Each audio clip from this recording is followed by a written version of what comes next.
This episode of Hard News is brought to you by GoDaddy.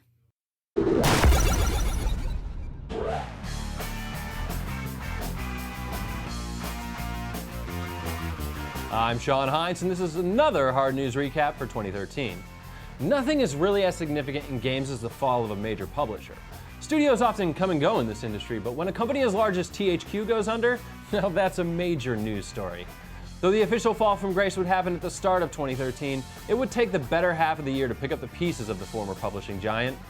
Former employees, license holders, and developers would all claim that THQ owed them millions of dollars, leading to bankruptcy and a liquidation of all of THQ's assets. Even the president walked away with a dildo bat.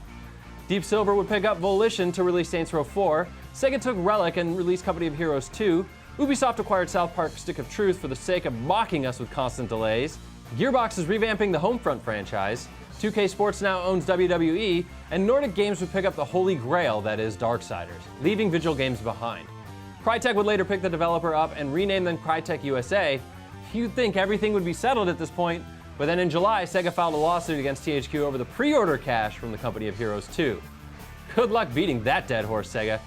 THQ, well, you can't continue making games. You gave us a lot of entertainment on the way out, and we here at ScrewAttack would like to thank you for that. I miss you, Darksiders. Of all the news that came out of PAX in 2013, the biggest had to be the announcement of Mighty No. 9 and its Kickstarter. Mega Man creator Keiji Inafune decided that fans had waited long enough, and Mighty No. 9 would offer them a spiritual successor to the Blue Bomber for only $900,000. Within 48 hours, the Kickstarter was funded, and then came the stretch goals. In the 30 days that the Kickstarter ran, Back in the Mighty No. 9 backers blasted through over a dozen stretch goals, ending in over $4 million raised. Due to the success of Inafune's next project, it will now be releasing on PC, Mac, Linux, Xbox 360, Xbox One, PS3, PS4, Vita, Wii U, and 3DS sometime in 2015. This should be where our story ends, but come on, this is the internet. Earlier this month, the community manager for Concept came under fire because some select backers of the Kickstarter were unhappy with the idea that she could be a feminist.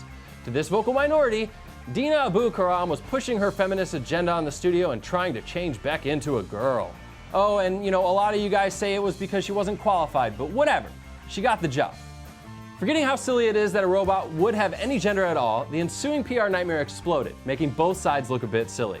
Whether or not you agree that Dina should retain her role as community manager, the community is moving on as they vote on the character design of Beck's female partner named Call. Again, the female robot that is a playable character. Let's try to handle this one a little bit better and take the No Girls Allowed sign down off the clubhouse. I'm Sean, and those were some of the biggest stories from 2013.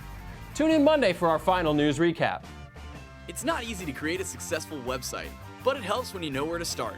GoDaddy.com offers the internet's most reliable hosting. With their 4th-generation hosting service, you'll have unlimited storage and bandwidth, 99.9% uptime, access to 24/7 technical support, and it's all simple to use with their one-click setup. Right now, GoDaddy.com is running a great deal that will save you some serious cash. Plus, use promo code HARD1 to take 10% off your order. Head to GoDaddy.com right now to get started.